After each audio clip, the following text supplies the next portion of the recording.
This is a reading from the Virgin Mary and the writings of Maria Valtorta by Father Gabriel M. Roschini, OSM.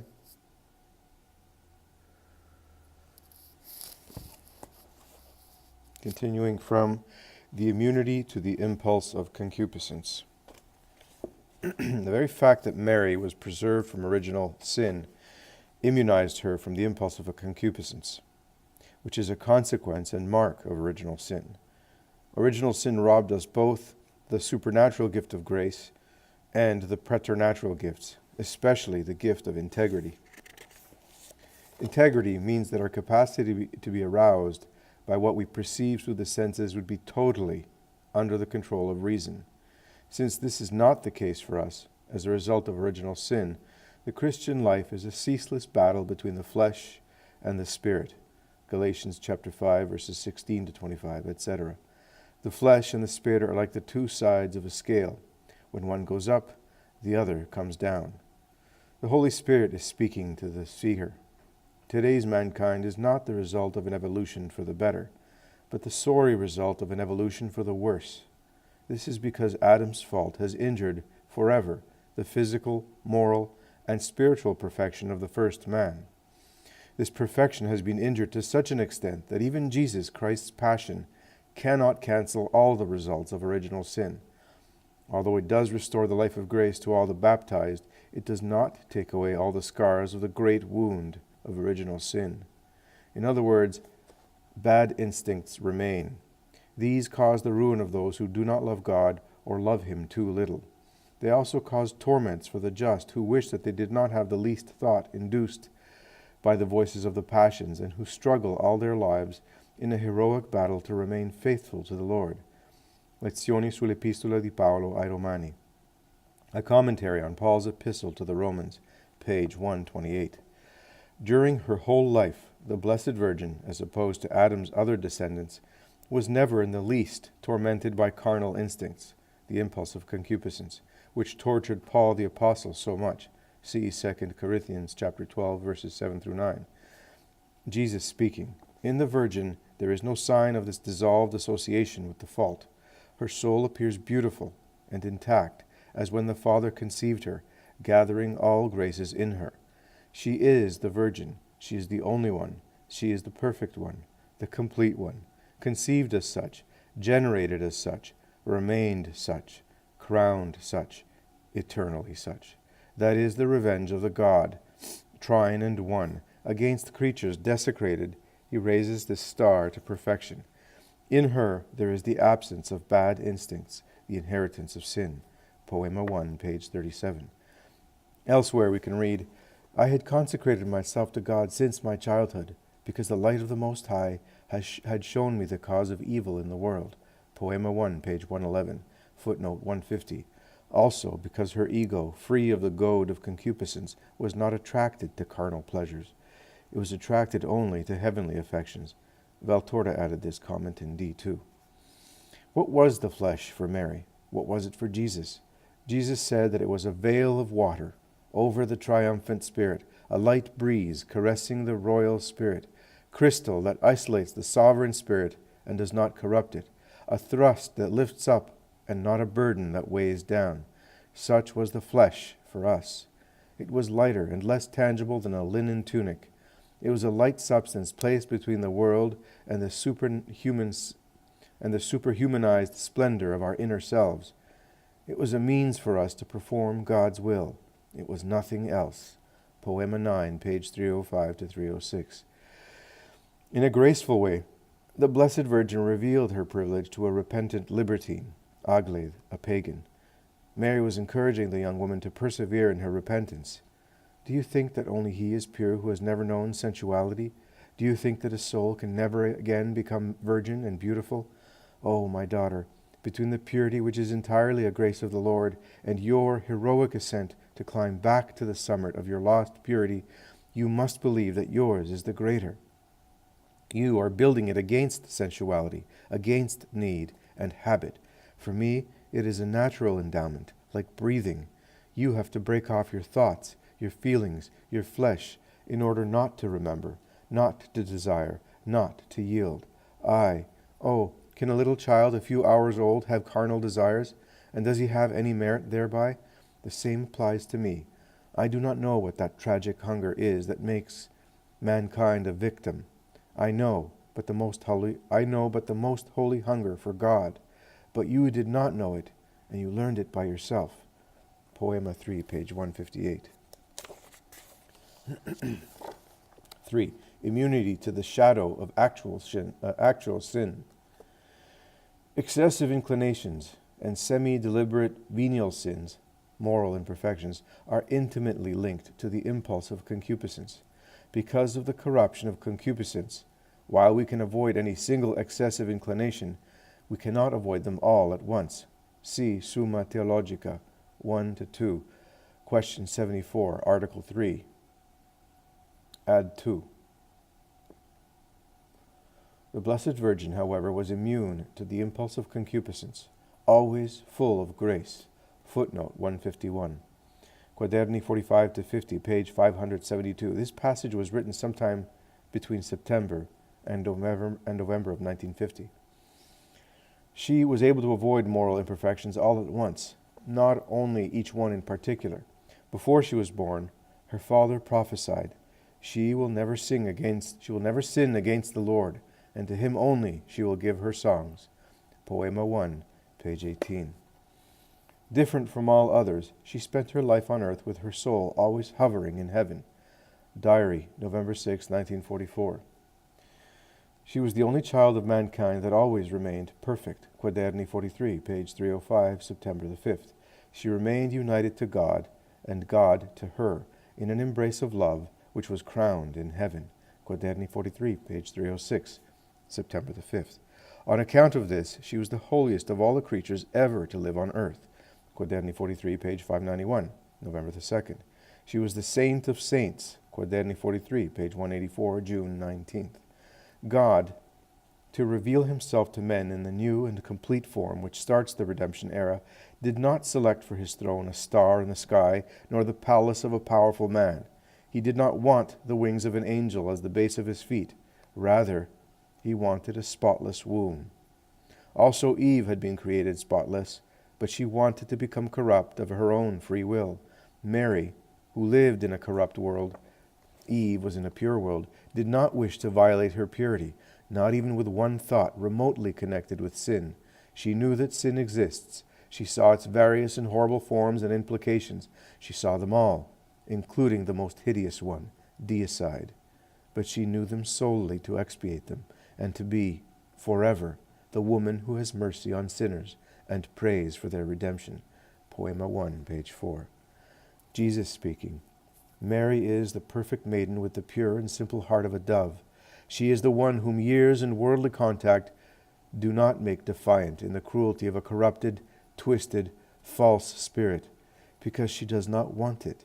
Is her glance, as an infant, very different from the one you saw she had at the foot of the cross, or in the delight of Pentecost, or when her eyelids closed upon her innocent eyes for her last sleep? No. Here is the uncertain and astonished glance of an infant. Then it will be the amazed and modest look of the Annunciation, and then the happy one of the Mother in Bethlehem. Then the worshipping glance of my first and sublime disciple. Then the tormented one of the tortured Mother on Golgotha. Then the radiant glance of resurrection and Pentecost. Then the veiled look of the ecstatic sleep of the last vision. But whether it opens at the first sight, or closes, tired, on the last light, after seeing so much of joy and horror, her eyes the clear, pure, placid peace of the sky that always shines below Mary's forehead. Wrath, falsehood, pride, lewdness, hatred, curiosity never soil it with their smoky clouds.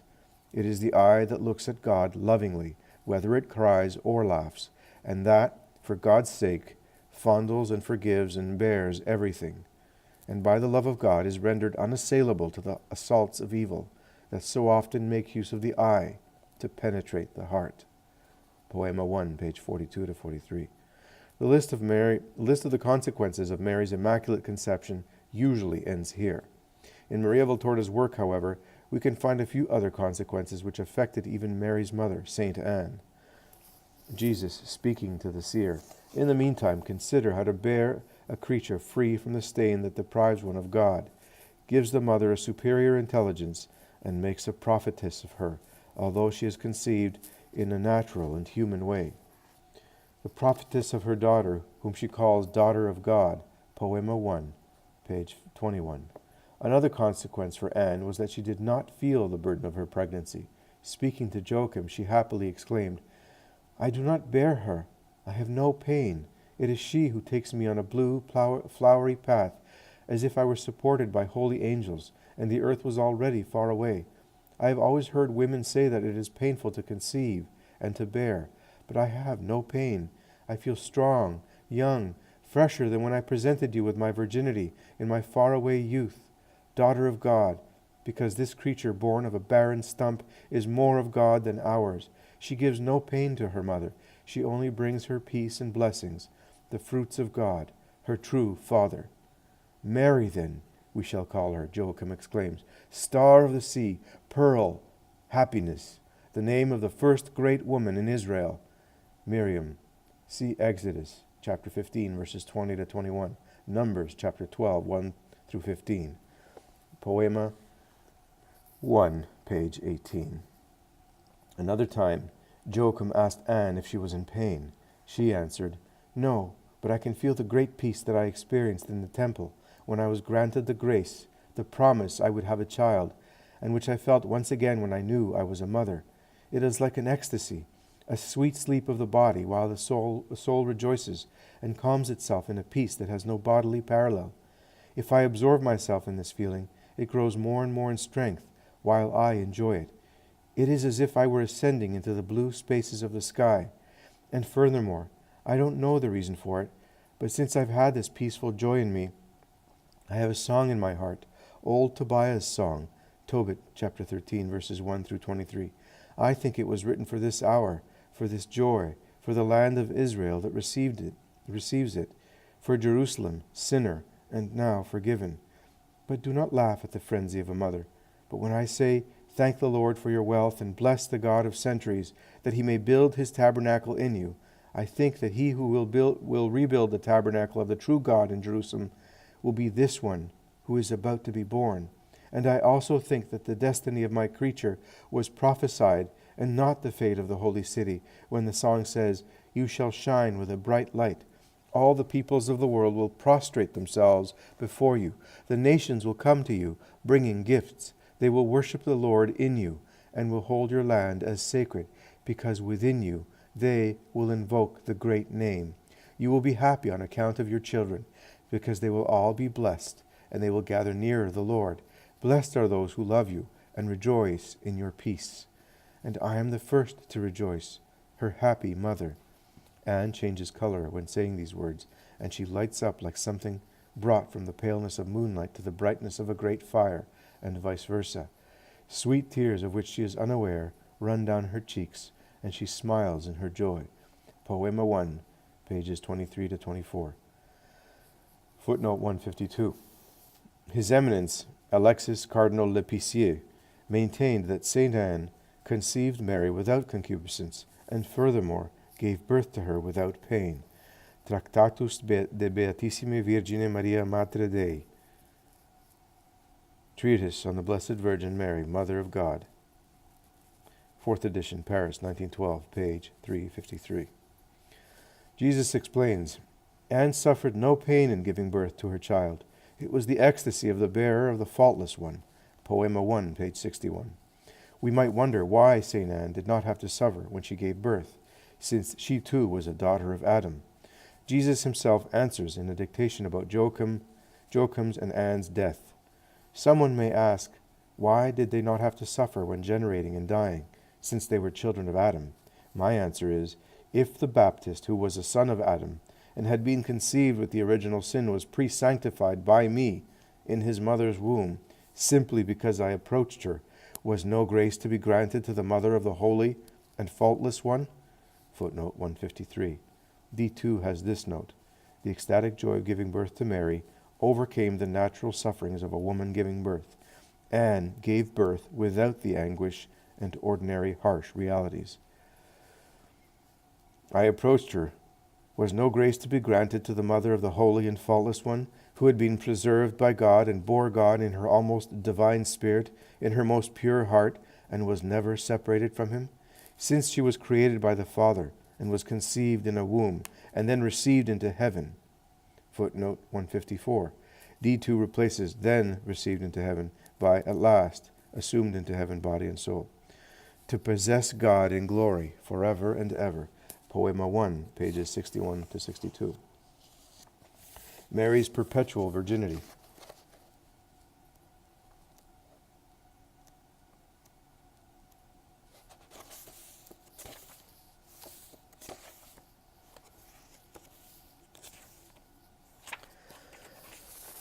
Mary's privilege, conceived at the beginning of her life, the Immaculate Conception, was supplemented by another that lasted her whole life, perpetual virginity. Jesus speaking to Maria Valtorta, "Rise and make haste, my little friend. I am longing to take you with me on the heavenly contemplation of Mary's virginity. You will emerge from this experience with your soul as fresh as if you too were created at the moment by the Father, a little Eve, not yet aware of the flesh. You will emerge with your soul filled with light, because you will plunge into God's masterpiece. You will emerge with your whole being saturated in love, because you will have understood the degree to which God can love." Poema 1, page 29. Purity has such a value that the womb of a creature can contain the uncontainable one, because she possessed the greatest purity that a creature of God could have. God, to reveal himself to men in the new and complete form which starts the redemption era, did not select for his throne a star in the sky, nor the palace of a powerful man. He did not want the wings of an angel as the base of his feet. Rather, he wanted a spotless womb. Poema 1, pages 3 and 4. The Virgin's virginity, that gives ecstatic dizziness in its contemplation. What is the poor enforced virginity of a woman that no man married? Less than nothing. What is the virginity of a woman who wanted to be a virgin to belong to God, but is so in her body and not in her spirit, where she allows alien thoughts to enter and entertain allurements of human thoughts? It is a beginning of virginity, but still very little. What is the virginity of a cloistered nun who lives only for God? Very much, but it is never the perfect virginity when compared with my mother's. She is the virgin. She is the only one. She is the perfect one, the complete one, conceived as such, generated as such, remained such, crowned such, eternally such. She is the Virgin. She is the abyss of intangibility, of purity, of grace, that is lost in the abyss from which it emerged, in God, most perfect intangibility, purity, grace. That is the revenge of the God trine and one. Poema 1, page 36 to 37. Mary is called the Blessed Virgin because she was a virgin in both realms, that of the Spirit and that of the body. We will consider her virginity of the Spirit on page 306 to 321, and of the body on pages 321 to 328. Jesus speaking. A virgin before being conceived, a virgin in the obscurity of a womb, a virgin in her whimpers, a virgin in her first steps. The virgin was of God and of God only. And she proclaimed her right, which was above the decree of the law of Israel, and obtained from the husband given to her by God to remain inviolate after the wedding. Poema 2, page 653. Mary's virginal purity. It is beyond the most fertile imagination. Our Lord, in Valtorta's writings, compared it to Mount Hermon's white summit, to the lily that just bloomed, and to the purest pearl. But Mary, with her virginal purity, is above all these resplendent images of unusual whiteness. Jesus says, "Look and see how pure is the peak of Mount Hermon, wrapped as it is in the veil of wintry snow. From the Mount of Olives it seems a heap of lily petals, or sea froth. It seems an offering, as it were, lifted up to the white clouds, driven by the April wind across the blue fields of the sky. Look at a lily when it opens the mouth of its corolla, giving off a laugh of perfume. How pure the snowy mountain peak and the lily. Even so, they are far below the purity of my mother's womb. Better yet, look at the purest pearl. It is taken from the sea, out of the shell that fathered it to decorate a king's scepter. Its perfect, compact iridescence has never been profaned by the flesh, since it was shaped in the oyster's pearly bosom, isolated in the liquid sapphire of the sea depths. Yet it is not as pure as the womb that bore me. You see, in the middle of the pearl there is a grain of sand. It is just a speck, hardly visible, but it is earthly none the less. In the woman who is the pearl of the sea, though there is no speck of sin, not even a beginning of sin, she is the pearl that was born in the ocean of the Trinity, to bring the second person to the earth. She is compact around her center, but her center is not a seed of earthly lust. It is a spark of eternal love. Since that spark was given a perfect welcome inside of her, the vortex of the divine meteor issued from her. Now that meteor, I, the Christ, the morning star, is calling and drawing the children of God to himself. That inviolate purity, I give it to you as an example. Poema 10, page 100 to 101. The next reading will be Mary's spiritual virginity.